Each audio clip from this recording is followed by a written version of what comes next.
They're up. They're in the playoffs. And right now, Eagles fans don't have to ask, why? Eagles, why?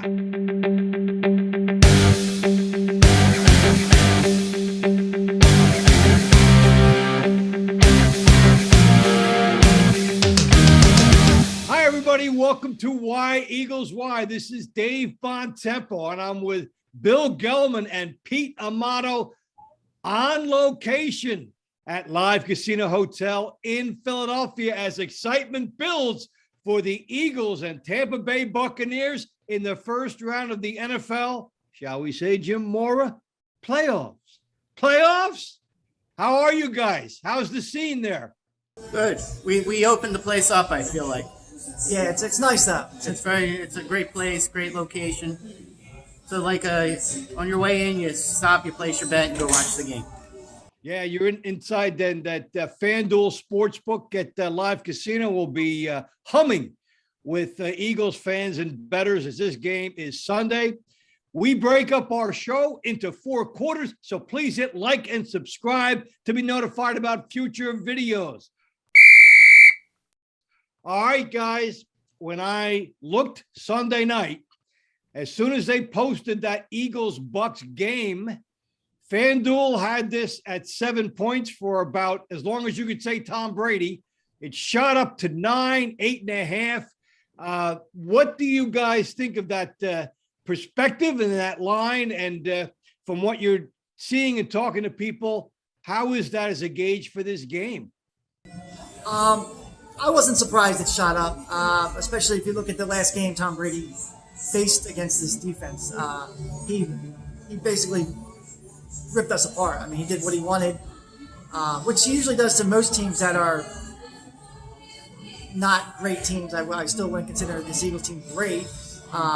It's awesome that we're in the playoffs and everything, but I still am worried about this defense. And like I said, I'm not surprised it shot up. I mean, everybody saw that line and said, can Tom Brady beat the Eagles by more than 6 points? And that's what it comes down to. And seeing from how this defense has been running, especially, I know we played our backups last game, but the way we played, played like more of a prevent defense. We're not going to be able to sit back and just play this prevent defense against Tom Brady. And a lot of bettors are looking at how this defense performed all season, especially when we faced Tom Brady, and they're saying the 6 points, it's not enough. So I'm not surprised that it shot up so fast. Now, Bill, you and I talked about this earlier with the fact that, when the Eagles played the Cowboys, it was their backups, but he had chunks of yardage and time to Dak Prescott, and it kind of illuminated something. I never saw the middle of the field so open in a game in a long time as that one. Yeah, I mean, it's to go in. The problem with this game is like you're coming off. It's almost like they were riding a high. They clinched the playoffs, and then Dallas had stuff to prove. They had to. Prescott had to get the record, and the game was over at halftime. So it's like you don't know. And then who were the Eagles last week? So it's like you go into this game with a lot of unknowns because it was the latest example of how the Eagles can't beat a team with a winning record. Yeah, that's going to be something that will perhaps rear its head in this game. Well, we're getting excited for the Eagles playoff game, and let's take a look at this game more in the second quarter. Second quarter of Why Eagles Why. Dave Bontempo, Pete Amato, and Bill Gelman inside Live Casino Hotel in Philadelphia. Also the host site of the FanDuel Sportsbook. Excitement building for the Eagles and the Bucs. Leading me, Bill, in our second quarter, what is Gelman's gold this week? Gelman's gold needs to be turned around this week because it's a giant 0. I was looking at the Eagles' results from this season. They are finished 0-8 teams with winning records. The only team that was on the playoff bubble that they beat was the New Orleans Saints.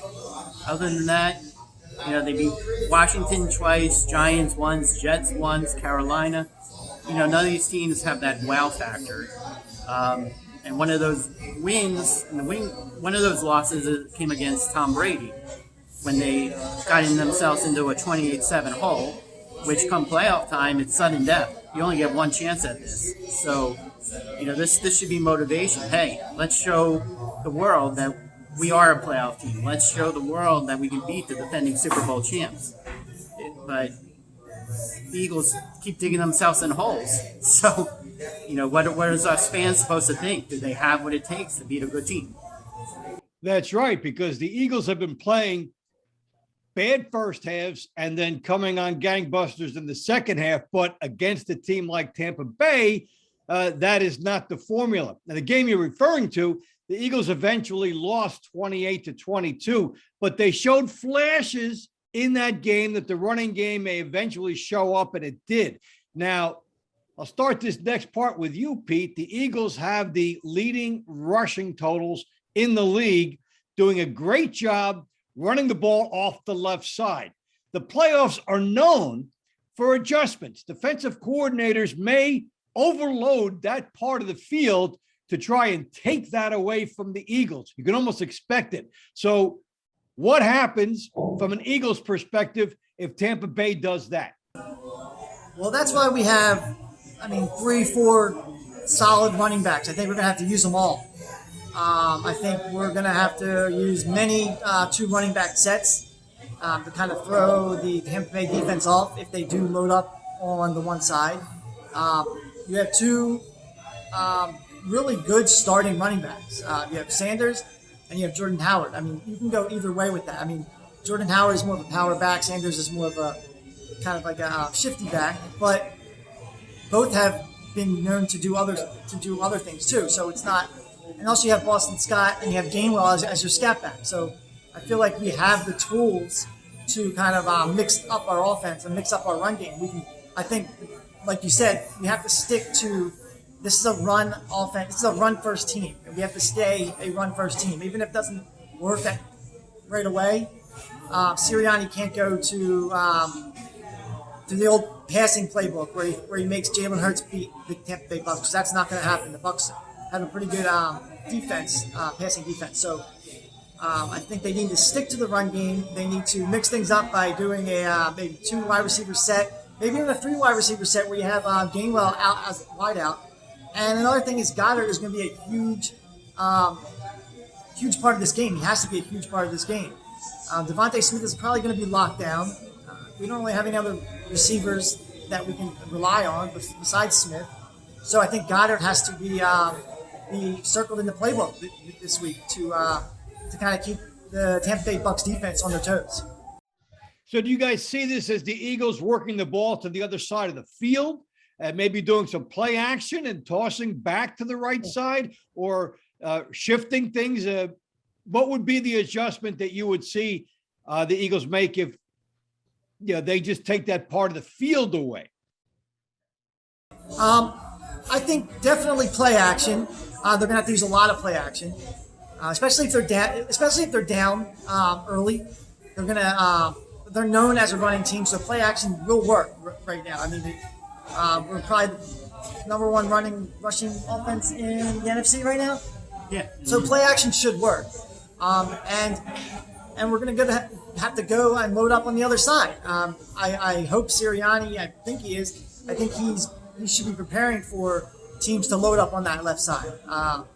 So hopefully he's prepared to swing it to the other side, or maybe have more play calls for Jordan Howard to run up the middle. We have such a dominant offensive line. I don't think it's going to bother them either way, whether we switch off the running backs to the right side or the left side. We have both sides are pretty strong. Yeah, and I think what you also have to do is you can't give up on the run game early. That's what's been working. Mix the run and pass. Get the run game going early. Don't wait till the third or fourth quarter to start, getting your running game involved, because then you're going to dig yourself in a hole. You have this great offensive line. That's the strength. Let's take advantage of it and give Tom Brady another headache like we did back in the Super Bowl 52. All right, that matchup has been prominent, and that brings that Gronk question into play for me. with you guys because Gronk last week with all the injuries to Tampa Bay, 137 yards against Carolina, and all of a sudden he looked like Gronk again just in time for this Eagles game.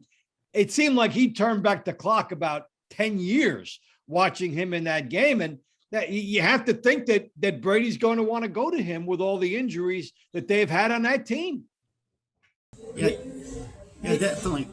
I'm sorry. Yeah, you got this. You got this. No, they have Brady and Gronk have all this chemistry, and you have it's down to a couple wide receivers. Leonard Fournette, you don't know if he's playing or not. So Gronk is a reliable target. They're one of the greatest combinations, quarterback tight end combinations, I would say in NFL history. So stick with what works. You know each other. When you're playing together that long, from their time with the Patriots, they know the timing and all. So it's you know he's going to count on them. And we have the linebacker crew for them to exploit it. I mean, our linebackers are not good, and tight ends have been beating us for years now because of our linebacker crew. And Gronk always shows up in big games. I mean, you could have nagging injuries all year. I mean, you saw him when he did in the Super Bowl. I mean, he joined Tampa Bay to play these big games. That's the only reason he came back out of retirement. So he's going to be there. He's going to be the main probably focus of their offense. And we're probably going to have to put a couple of I'd say we're going to have to put a defensive back on him because I don't think our linebackers are going to slow him down. All right, all these factors coming into play, Eagles and Tampa Bay, and we'll check into it more in the third quarter. Third quarter of Why Eagles Why. Well, you see that Pete and Bill are on the scene, and they have a special segment with Bryan Newman, the sportsbook manager for FanDuel at Live Casino Hotel in Philadelphia. We're here for a special interview of Why Eagles Why with Bryan Newman, manager of FanDuel Sportsbook at Live Philadelphia Casino Hotel. Of course. So Eagles betting here has actually been very impressive and exceeding expectations, especially on home games, which we'll get into in a second. During home games, our handle is astronomically higher than road games. Mostly, we feel that comes from a lot of our tailgaters that come in, like to watch the game with us. The energy here is electric, so I would say that the Eagles do take a majority of our action on Sundays. For sure. So it's not really night and day. Thankfully, both times it is very busy in here. But during home games, especially, our handle is looking about 300 to 350,000 in handle on every given Sunday. For a road game in particular, we're looking at about 280, 290. So we're around that 300K mark for each individual Sunday when the Eagles play. So that's a pretty strong number when you think of the industry. Absolutely. So at FanDuel in particular, we're actually starting a new promotion where if you place a $25 same game parlay, you will actually be entered into a drawing to win either a big screen television, a sound bar, and the grand prize is actually 2 tickets to the Eagles home game next year. So very, very exciting. And people here have been asking about it for weeks, and we finally have a promotion for the Super Bowl. So we really can't wait to get started. So with that $25 same game parlay promotion, every Friday here at FanDuel Sportsbook, if you place a $25 wager on Friday at Sports and Social, they're going to give you a $25 food credit to use towards your bill. So it's a win-win. You get a free bet, you get some food. What could be better, right?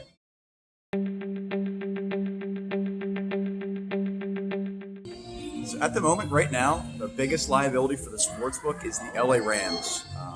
Beginning of the season, somebody threw $15,000 to win $190,000. So if the Rams win the Super Bowl, we will be in trouble. So hopefully the Eagles pull it out. So we'll see what happens. But you know what? That's what makes betting exciting. So we actually just got new seating here about 2 weeks ago. Very comfy seats. And if you do come here on a Saturday or Sunday this weekend for NFL Wildcard Weekend, be sure to say hello, and I'll be more than happy to answer any of your questions. But we look forward to seeing you if we haven't seen you already, okay? We're sitting inside of Sports and Social here at Live Casino Hotel Philadelphia. It's a popular place to watch the Eagles game. I know at halftime they have a wing eating contest, they have trivia contests, they have giveaways. So it's even though the Eagles are in Tampa Bay this week, it's a great place to come and watch the game. You can reserve a table on Open Table. So it's just another option for your viewing pleasure on Sunday. Not just the Eagles game, but you got to remember there's 3 games on Sunday, 2 on Saturday, and 1 on Monday night. So it's a sports bettor's dream. And if the game gets blown out, if it's a blowout, then you can just forget about the game and go gamble. So yeah, blackjack tables are a few steps away. Gee, who would have thunk it? Gambling in a casino and football too. been saying it forever. That's a great combination, and we're happy to have this in the lineup of things to do. We're going to take a look around the NFL circuit with this unique playoff circuit in the fourth quarter. All right, it's a great playoff week, a unique format in the NFL. 2 games Saturday, 3 games Sunday, 1 game on Monday night, as it's just great to see the NFL playoffs kick off. So I'll throw this out to you guys. What games stick out to you, as Pete picks, and also as compelling viewing for you? Yeah, for me, it's, the Rams-Cardinals game. I was high on both these teams at the beginning of the season. And in the second half of the season, I'm not impressed by either one of them. So it's like the line's 4. Rams are a 4-point favorite. And the Rams should have they could have locked up the number 2 seed on Sunday, and they didn't do it. Matthew Stafford, this is his chance to shine. The Super Bowl's in LA. It's like the golden pasture. I'm going to go with LA there. The Cardinals haven't impressed me since they got hit with all their injuries. I think it's putting them behind in a hole. And I think Green Bay is the team to beat in the NFC. So it doesn't matter who wins that game. And the other one I'm interested in is Dallas-San Francisco. Dallas is a 3-point favorite, but you can't count Dallas's performance last Sunday. It was like a who am I Eagles team versus Dallas first stringers. So I want to say San Francisco's been one of the hotter teams in the NFL as of late. So I would love to see San Francisco flat out win that game. But the other side of it is are we seeing the Dallas team that chokes, or is this the real Dallas Cowboys team this year? All right, before I go to you, Pete, on this to set up and tee up your Pete's picks, a note that Sean McVay of the Rams had this unbelievable record of leading at halftime and never losing. That came to a close last week as the Niners came from 17-3 down and beat the Rams. The other crazy thing about the Rams and the Cardinals, they took turns beating each other on each other's fields. So now they are meeting for the 3rd time in the Monday night game. That's the one set-aside game. The slate opens with the Las Vegas Raiders and the Cincinnati Bengals. Pete, Bengals have been good to you all year. Are you going to the well again with them? Yeah, the Bengals have been good to me all year. I think I'm pretty sure I'm undefeated when I pick them. And I just don't think I don't really think the Raiders belong in the same breath as the Bengals. I think the Bengals just have such a dominant offense. I mean, they have a great running back. They have a great quarterback, and they have a great wide receiver. And that 1-2 duo have been able to basically do what they wanted all season. And so the Bengals right now on FanDuel are -6. I don't love that line, but because it's a playoff game and usually but I'm going to take that line anyway. I'm going to take -6. I'm going to take the Bengals over the Raiders. And I'm sure you might do some teasing down and, working a few things around. The other prominent games that are worthwhile to watch. Buffalo hosting New England. That's their 3rd time going at it. The Bills lost on their home field and then turned the tables on New England, which is now lost 3 out of 4 games. So that's a very interesting one. And Pittsburgh and Kansas City, the highest line of the week at 13 points, as Pittsburgh getting in there after that bizarre finish on Sunday night with the Raiders and the Chargers. But so much excitement in the NFL this weekend. There's no better place to be than wherever you're betting, either at FanDuel, at Live, your home. It's a great weekend, and we'll have our parting shots straight ahead. Overtime. Why Eagles? Why? Well, my first parting shot, guys, is just something you can read on New Jersey gambling sites. Devontae Smith has 5 touchdowns for the Eagles. That's as much as the entire wide receiving core of the New York Giants team. And something like 29 players in the NFL had more individual touchdowns than the Giants did as a team. So that's why the general manager resigned and Joe Judge will hang on. Parting shots, though, for this game.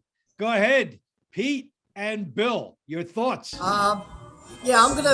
Our parting shots, I think we're gonna come up, we're gonna predict the game, the Eagles game. I'm not gonna be I might be the popular pick, but probably most people don't think I'm gonna be right. But I think the Eagles could pull this game out. I really do. I think if they control the clock, if they keep running the ball, they keep Brady off the field. I think keep Brady on the field for like 20 minutes, maybe 20, 25 minutes. I think we have a chance. But they have to keep running the ball. They got to stick with it. Even if it doesn't work the first quarter, they got to stick with it. And I think if we keep Brady off the field, we've shown that, it's been seen that Tampa Bay, they will panic and they will lose to lesser teams. They have done it this year. They actually killed me on a couple of bets this year when they lost to lesser teams. But I think the Eagles can pull this out. I think I'm not really sure about the score, maybe a 3-point win, but I think they can pull it out if they just have to control that clock. All they have to do is beat the Super Bowl champions. Go ahead, Bill. I am going against Pete. I would like to agree with Pete, and I hope that's what happens, but the Eagles defense is, in my mind, they play too soft against good teams. So I'm going to go, I like the line on the Eagles side, especially you get 8.5 or better, but I see a score around 27-21 Tampa Bay. All right, so you expect them to cover. I think Tampa Bay establishes the difference in their talent level, that they do play up to good teams. Pete, they almost did lose to the Jets, and they did get beaten by the Washington football team. So, yeah, there is that thought.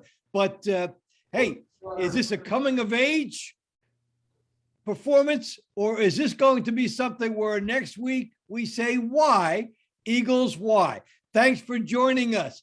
For Pete Amato and Bill Gelman, this is Dave Bontempo saying, we'll see you on the other side of this game.